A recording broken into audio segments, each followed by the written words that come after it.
Hey guys, welcome back to the channel. It has been a while. I hope you're enjoying the Singapore videos, man. I'm seriously loving Singapore, but we're not going to talk about today. Today, I want to talk to you about Thailand. Now, if you've seen the other videos I've done, Vietnam is starting to exodus the whole English program to the extent to where it's going to be an optional thing for students and how the feedback's going. And not from our video, but looking at the Vietnamese news, the media, the Facebook blogs. I've had a lot of my Vietnamese friends researching this for you guys. And most parents are excited. A lot of the students are excited. I even see Western people out here that are married Vietnamese that live out here that are excited about getting rid of English as a mandated language. So it's happening. It is official. The government has already approved it. 2025, it's going to happen. And a lot of people are kind of like, what do we do? As teachers, because a lot of you guys are teachers, long-term professional teachers. You enjoy what you do what you do, and respect. But what do we do if Vietnam gets rid of it? So today, what I want to do is I want to sit down. I found this article. I've actually followed this vlog because it's a travel blog website, and they have an article from, this is about 6 years ago, so it is older, but it's talking about the expectations versus the reality of teaching in Thailand. Now, we've taught in Thailand for about a year and a half. I did it, I know it sounds crazy, a year and a half, but it was an experiment. I was trying to see how Thailand was compared to Vietnam. And I've done videos where I've compared them side by side on what I felt, how Thailand bettered as a Western native teacher and how Vietnam had its benefits as well. But today I want to focus strictly on Thailand, and we're going to look at, let me bring you to the article. We're going to be looking at the expectations versus reality of teaching in Thailand and tips on how to adjust your life. Now, this article goes over expectations. We're going to skip those. We're going to go strictly to the blogger's experience of how her life was going to Thailand. And I want to give you my 2 cents on it and some hacks, some tricks to get yourself through these problems, because there is a lot of ways to get through stuff. I've lived in Vietnam forever, and I've learned how to hack my way through the country in regards to, that sounds horrible. In regards to finding houses, getting jobs, loans, opening companies. In Thailand, in a year and a half there, I was able to do a whole lot of stuff that people typically can't do. So let me share that with you today. So let's get in it. First things first, housing. Where do you go? So her reality is, while housing costs is significantly more than I expected, everything here in the housing in Thailand exceeded my expectations. My agent picked me up and I arrived in town. She took me to my apartment building where I live now. I live in a very nice furnished apartment with a king-size bed, a fridge, hot water, air conditioner. Where is she, in California? And an incredible view. But this is not the case for everyone. I had friends who were completely on their own when it came to finding an apartment, and friends who did not have hot water, a fridge, or air conditioning. Now, this is a majority of teachers. You come out here and you don't use an agent. If you don't use an agent, congratulations on you. I'm telling you right now, her apartment with all this stuff is ridiculously expensive, especially if she's in Bangkok. You're looking like 40 to 60% of your total salary will pay for your cost of living. That is insane to me. I have a rule in Asia. I never pay more than 25% for rent for wherever I live. I don't care how big the house is. That means I need a bigger job, right? But I've never really paid, even in Saigon when I lived there, I only paid I think 5.5 was the most I ever paid for a 3-bedroom house. You can find this stuff. It's possible, but she did go through an agent. Agents typically go through other agents for real estate. You're getting a double middleman fee. When you do come to Thailand, you're looking for housing, there's a lot of websites that you can look at. I strongly suggest integrating. If you have a school lined up already, start talking to the Thai people. Ask them hey, where do you live in this area? They're gonna be like, yeah. I wouldn't probe too much, ask about the rent. A lot of Thai people are kind of sensitive about that, which makes sense. You don't ask an American about their salary, right? But ask them if they know any websites. Where do they find their housing? Do they know somebody trying to rent their house? Yada, yada, yada. Typically, I go that route. Unfortunately, she doesn't give us the cost of what she pays for rent, which kind of sucks because we could really gauge this better. But when you do get to Thailand, Bangkok is extremely expensive. Phuket is extremely expensive.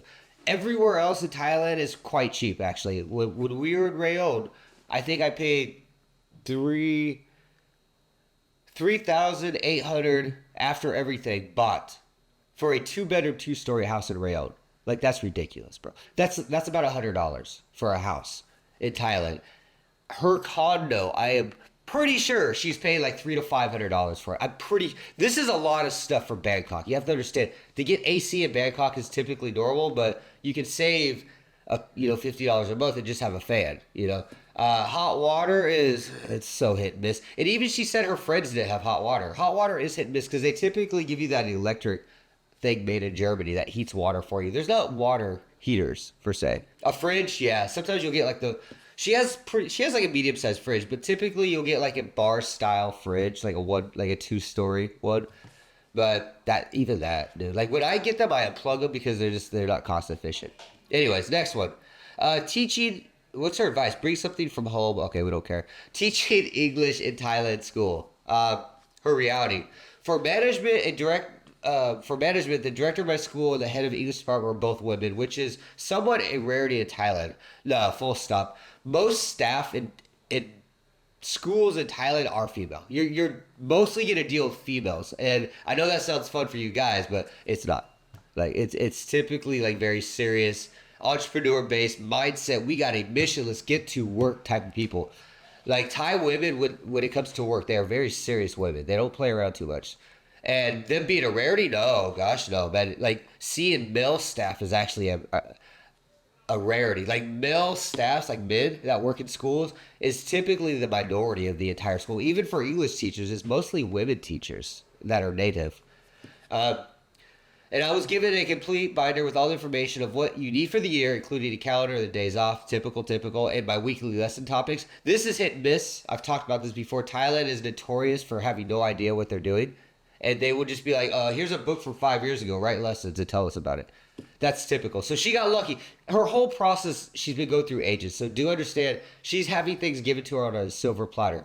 No insult. I'm just saying, if you go through an agent, you typically get a nicer way to get into Thailand. But do mind, it's going to cost you. Like her salary is going to reflect it. Her rent is like half her salary, I'm pretty sure. And there's no way she's not paying $400 or $500. If you're watching this girl, please tell us what you're paying.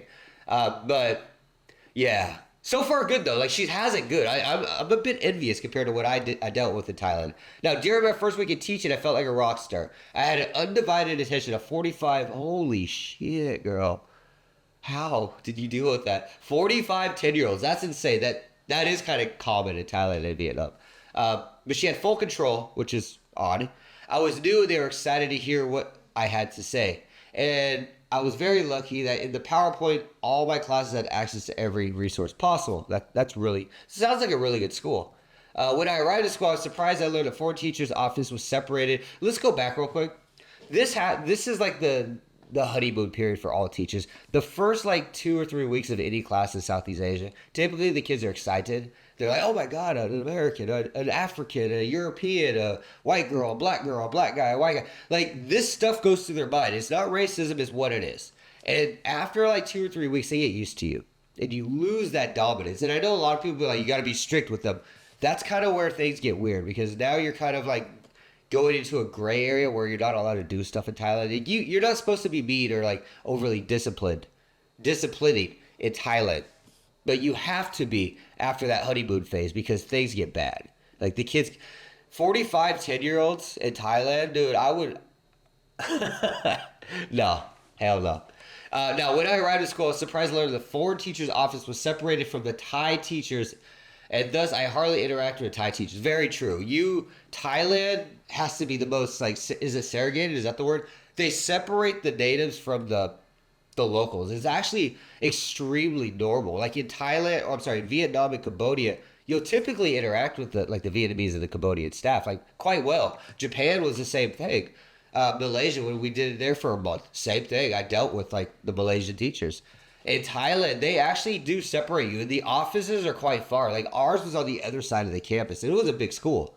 So to see, and the Thai teachers had to like walk like 300 or 400 meters to come to us to give us stuff because apparently they didn't want to text when it was work related. Yeah, you're definitely separated. To involve yourself in the day-to-day life with your coworkers that are Thai is going to be a little challenging. And there were a few in my class who were friendly and say hello, and I'm still making friends like I had expected. Yeah, that's normal. You will make friends. Thai people are nice people. They seriously are. The staff are super friendly, all that good stuff. It's just, there's a separation. And you'll see this when you go to company parties for like Thailand. is the Thai people will kind of go to the corner and just hang out. They'll drink, they'll have fun, they'll talk to each other in Thai. And when the Western people go over there, they'll be like, "Hi, how are you? Oh, it's nice to see you, teacher, blah, blah, blah." Conversation's over, they're back to themselves, and they're looking at you like, "Why are you still here, man?" You know what I mean? It's kind of a weird thing. It's kind of like a cool kids club, you know what I mean? But definitely expect that there's going to be some lack of immersion with the Thai side, where you'll have more immersion with the students than you will the actual teachers, the Thai teachers. Next one, culture shock and culture immersion to your host community. What are you talking about? Making new friends and settling down takes time. True. I arrived in the middle of a semester, which meant that everyone had to settle, make new friends. That's actually rough. Yeah, there's where she had a hard time, I would assume. Getting in the middle of a semester where I told you they don't typically give you what you need to teach, but they did give her what she needed, so it might not have been that bad. The Thai people were super nervous to talk to a native. Thai staff, the English ones, typically are grammar experts. They don't really speak that well. So a lot of them won't even attempt because they're nervous to look stupid. Because if they look stupid in front of the native person that speaks English and they're English grammar teachers, it looks bad if the other staff is like, "Oh, did you hear that Miss Porn is actually a name in Thailand, but Miss Porn talked to David and he couldn't understand her, and she's an English teacher. Oh, what a bad Thai teacher." That stuff actually happens a lot. That is kind of a sad reality of it, and it's really hard to make friends with Thai teachers because of that. I'm not saying it's not possible. I actually have like 15, 16 Thai friends that are old teachers. So it can be done. But we always kind of like communicated outside of work. Like me and the guys would go out and get some chicken wings and kick it and like talk. Me and some of the girls would go out and we would go to the malls. They would show me like where to go shopping. The girls are actually the ones that helped me find different houses. Like they knew people's uncles and stuff, and they introduced me to uncles that helped me with houses. So do keep that in mind. Next one, travel and free time. At school, I have a few 45-minute breaks throughout the day and a few hours at the end of the day. I try to plan and prepare my lessons during the day. Oh, she had to make her lessons. I thought they gave it to her. And I can read, blog, watch Netflix. Why would you watch Netflix? Stop that. It's a waste of time. For an hour before going home. I also use this time to research places to travel, go around. One big reality of the travel is exhausting and expensive. But even though everything here is relatively cheap, it is not free. And cheap still adds up quickly. Yeah, if you're doing like small things all the time, yeah. But in Bangkok, is she in Bangkok? Like, I don't even know.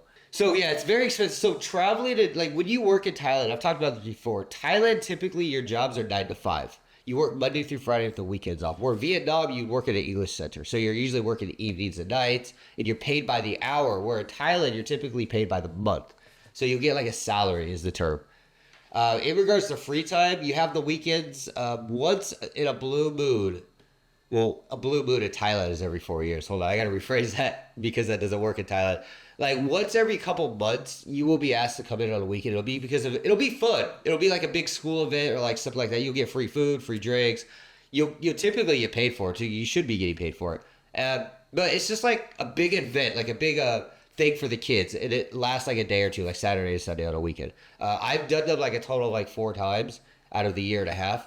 But I did go through different schools, so they had different schedule plans. But they are really fun. They do happen. That does kind of hinder you traveling. Where you travel, though, because you typically only have the weekends off, it's really hard to go anywhere outside of your main city. So if you are based in Bangkok, it's going to be hard to go to Chiang Mai and enjoy it. In regards to traveling, like throughout Thailand, it is a bit harder. Thailand's quite cheap. Get out of Bangkok, dude. It's cheaper in Vietnam. I'm dead serious on that one. And that's the way to go. But overall, like I think it's a good breakdown of what you expect. I mean, you're going to go to, oh, there she is. Okay, the Thai person. She's doing the medical. So ideally, just understand, like, talking to the Thai people when it comes to, like, business, if it's not work-related, you're not going to have too many interactions with them.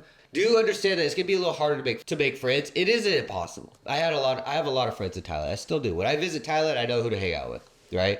When it comes to your school and stuff, there's a lot of websites. I recommend going to Facebook. Facebook's probably the best way. There's a few websites you can go to where you can apply, like where schools will be directly. But typically, Facebook is kind of the best way in Thailand. I know there's many other ways, but Facebook is just so ginormous when it comes to finding jobs. And then kind of like the culture shock. Thailand is actually one of the least culture shock countries I've seen in Southeast Asia, next to Singapore, because Thailand is so similar to the West.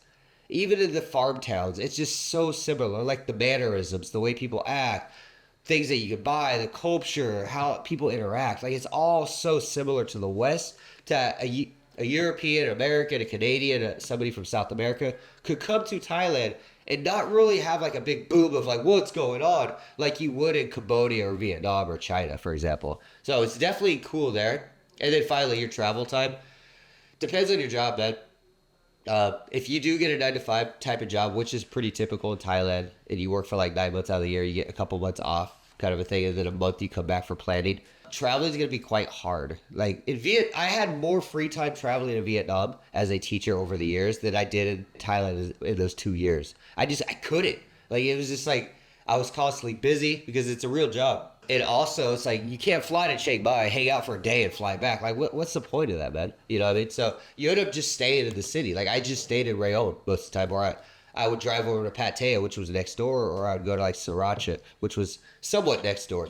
But going to Bangkok, it just wasn't worth it. Like, because there was just time was the issue. And then go to Phuket or Chiang Mai or like Krabi Island or Phi Phi Island, stuff like that. It was out of the question. There's no way you're going to Phi Phi Island on your weekend day off. It's not happening. So I think that does it for today, guys. We kind of covered it. This has a lot of comments. I'm not going to read them, but there's a lot of people that are just like, wow, this is crazy. Like, a lot of people that know about TEFL. If you need a TEFL, check the link below. I got you hooked up. It's online. It's way cheaper than going to these schools that teach you the same thing. And that TEFL comes out of Thailand. It is accepted all over Southeast Asia. But you're getting it out of Thailand, which is actually a huge plus. A lot of schools in Thailand actually see the ITT and don't even second guess it. It's like, oh, cool, you have ours. Next. And then if you need help with lesson plans or activities, again, links below. I've written a bunch of eBooks for you guys. They're the best of the best. Teachers have verified them. They've been used for the last like decade, and they'll crush it for you. But past that, I'm going to get out of here, guys. Let me know below if you have any other questions about teaching in Thailand. If you have any questions about Vietnam's getting rid of English as a second language requirement, which is going to affect English teachers, native teachers, non-native teachers, check the video. I'll put a link below for that. Check it out. Watch it out thoroughly so you understand. Don't just read the subtitle and be like, oh, they're getting rid of English. It's not exactly what you think. But it is going to be kind of harmful to Western people in the next couple of years. So I'm going to get out of here, guys. Thanks for watching, and I will see you again.